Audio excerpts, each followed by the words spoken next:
Mga kababayan, mayroon pa akong gustong i-reveal sa inyo, no. Nakikita nyo diyan sa news, no, sa Manila Bulletin at kung saan pang media outlet, yung order na nagpe-preside itong si Johnny Pimentel, no, na taga Surigao, no. Isa po ito sa financier ng NPA dati nung gobernador siya at even ng congressman siya. Lumuluhod po ito sa kalakasan ng NPA. Nagbibigay po ito ng mga armas at bala sa NPA. And I have direct knowledge about that, no. Siguro kailangan na rin maibulgar yan para malaman ng taong bayan na siya dapat ang iniimbestigahan. At marami sila, hindi lang siya na nagbibigay ng pera, pundo, armas, bala sa CPP, NPA, NDF, lalo na dyan sa Guerrilla Front 16. Guerrilla Front 16A, Guerrilla Front 16B, and Guerrilla Front 16C. Yan dati, tumabot pa ng Guerrilla Front 16D. Sa area lamang ng Surigao, umaabot po ng Guerrilla Front 16A, B, and C noon nang nandyan pa ako sa CPP, NPA, NDF. Umaabot pong persa ng NPA dyan, full-time regular na NPA members sa umaabot sa alos siguro mga 12 na platoon, 12 platoons dyan sa Surigao provinces alone. At itong si Johnny Pimentel, nag-gobernador yan ng Surigao del Sur yata ito. Kasi sila barber siya ta Surigao del Norte, no? So lahat ng politiko dyan nagbabayad ng permit to campaign at permit to win sa NPA. And I am very knowledgeable na itong sila Pimentel, nagbabayad yan. Pera, nagbibigay ng armas at ng bala sa NPA. Dapat nga ito yung iniimbestigahan eh. Hindi kami, no? Wala kaming kasalanan sa mamamayan, wala kaming kasalanan sa bayan. In fact, kami ang tumutulong. Pero ito, si Pimentel, kasabwat ito ng teroristang grupong CPP, NPA, NDF dyan sa Surigao. At dapat nga managot ito eh. May pananagutan ito sa taong bayan kung pwedeng bitayin ito. Dapat isa kasama to sa mga binibitay na leader ng mga nasa gobyerno pero nakikipagsabwatan sa CPP, NPA, NDF. No? Kagaya ng ginagawa ni Tambaluslos. So ina-announce po nito ni Pimentel na pinaluhod ito ng NPA dati dyan sa Surigao eh. Nang hindi nagbayad, pumasok siya sa lugar na may malakas na puwersa ang NPA, dinisarmahan sila, no? Kaya in-announce po ito ni Pimentel, no? Ni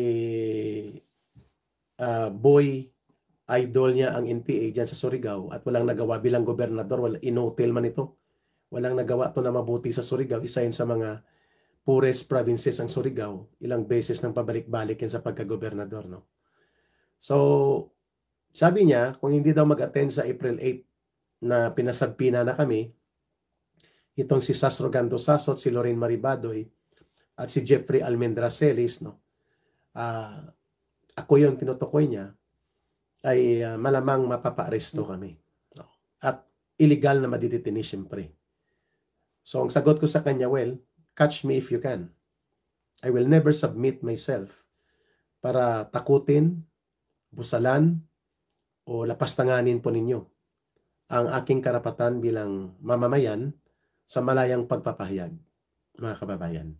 At kung may mga reklamo kayo sa aming mga pagpapahayag, ang tamang proper venue nyo at proper forum ay sa korte.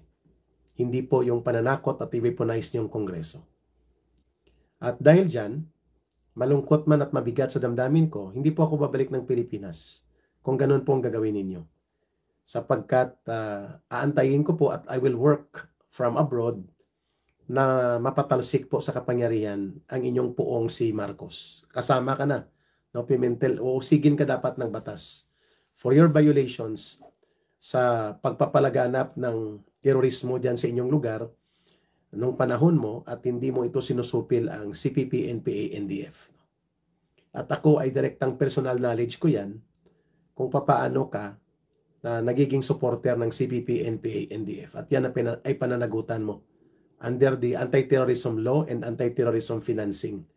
Kayo dapat ang iniimbestigahan eh. Kayo nila Suarez, no? Si Suarez, taga Quezon Province, to luhod din yan sa NPA.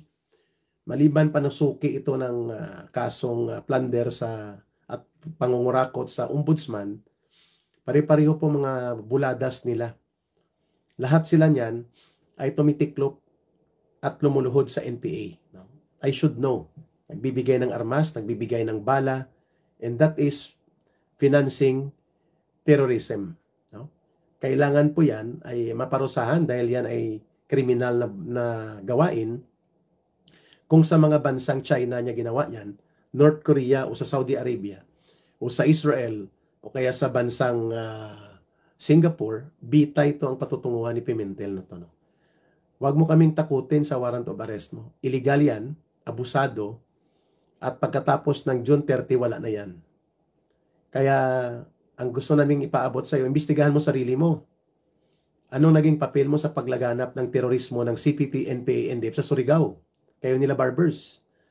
Anong naging papel mo para maimbestigahan mo ang involvement ni Martin Romualdez sa bribery case, sa illegal na mga issue at mga takeover ng Okada Casino Manila na may kaso at recorded ito sa Delaware County Court sa Amerika. Imbestigahan niyo sarili niyo sa pagkawala ng bilyon-bilyon na mga pondo sa flood control project na hindi ino-audit ng COA dahil takot sa inyo. At kayo din ay involved dito sa mga maanumalihang ayuda-ayuda nyo na alam namin yan ay political bribery and political corruption fund. So mga kababayan, inuulit ko po itong si Johnny Pimentel at sila Barbers.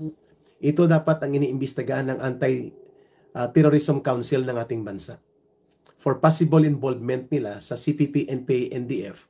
Dahil ako mismo saksihan ko na nagbibigay ang mga taong ito, sila, ng pondo at armas at mga bala sa NPA, sa Surigao area, diyan sa Caraga region. No?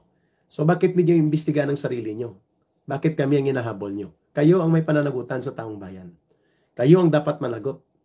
At kayo ang mga hindi dapat na sa gobyerno sapagkat ginagamit niyong poder at kapangyarihan sa pondo para mas lalo pang lumubha at lumalim ang mga problema sa communist terrorism ng teroristang grupong CPP, NPA, NDF. At dahil nagagamit nyo na bilang mga goons nyo dyan sa Surigao, involved din ito sa tinuturo din ito sa Pimentel, sa naalala nyong kapa na mga 11 billion pesos ang sindikato na involved na mga pera sa pyramiding. Nagtago ito si Apolinario, itong nagpapakilalang pastor, at nahuli ito sa isang isla na itinuturo daw na pagmamayari nila Pimentel dyan sa Surigao. May mga armas, may mga machine gun. So makikita mo kung anong uri ng pagkatao ito si Pimentel. No? Huwag mo kaming takutin sa warrant mo. Mayabang ka lang at matapang dahil ginagamit mong kongreso pag nandun ka sa labas at may mga bodyguard ka. Darating din ang panahon na babayaran mo ang mga kasalanan mo sa bayan. Kaya tinarget nila ako, si Sas at si Lorraine Badoy kasi hindi nila kami kayang paluhurin. Again, ulitin ko, hindi ko po alam anong dahilan nila Atty. Trixie at ng mga kasama niya na humarap sa Kongreso. Na alam naman nila na yun ay lokohan at bastusan lang. Siguro maybe they are not ready to sidestep and magtago sakaling ipakontempt sila at palabasan sila ng arrest order na illegal. So each of us may kanya-kanyang kapasidad na harapin po ang pressure na ito. And I do not know kung darating sila o hindi sa April 8 na susunod pa nila daw na paghihiring. Pero ako decided na po na hindi ko po ibibigay ang sarili ko para patayin. Kasi pag hinuli ako, dyan po ako ilalagay mga kababayan sa Quezon City Jail. At pagdating sa Quezon City Jail, itong si Boy Pulbura ay may plano na po na ipapatudas ako sa loob ng kulungan. That is the reason na hindi ka makakalaban eh. Kasi pag nagtago ako sa Pilipinas, hindi ako makapag-live. Kasi malolocate ang location ko. Gets po ninyo mga kababayan. So, hindi po yun pagiging duwag. Ginagamit ko lang po ang analysis and logical correlation of pattern ng mga mangyayari para makita ko po ng tama ang options ko. If I remain in the Philippines, hindi rin po ako makakatulong. Sa loob at least ng 4 hanggang 5 buwan, sa mass movement para palayasin sa poder itong abusadong gobyerno ni Marcos at ni Romualdez sapagkat magtatago ako. I will be moving around as an underground na parang fugitive ka. Pero wala kang kaso sa korte, but because ikaw ay ginigipit sa illegal na pang-aaresto at illegal na pagpapakulong na gagawin ng Kongreso ni Tambaloslos, you have to sidestep and tactically adjust your movement.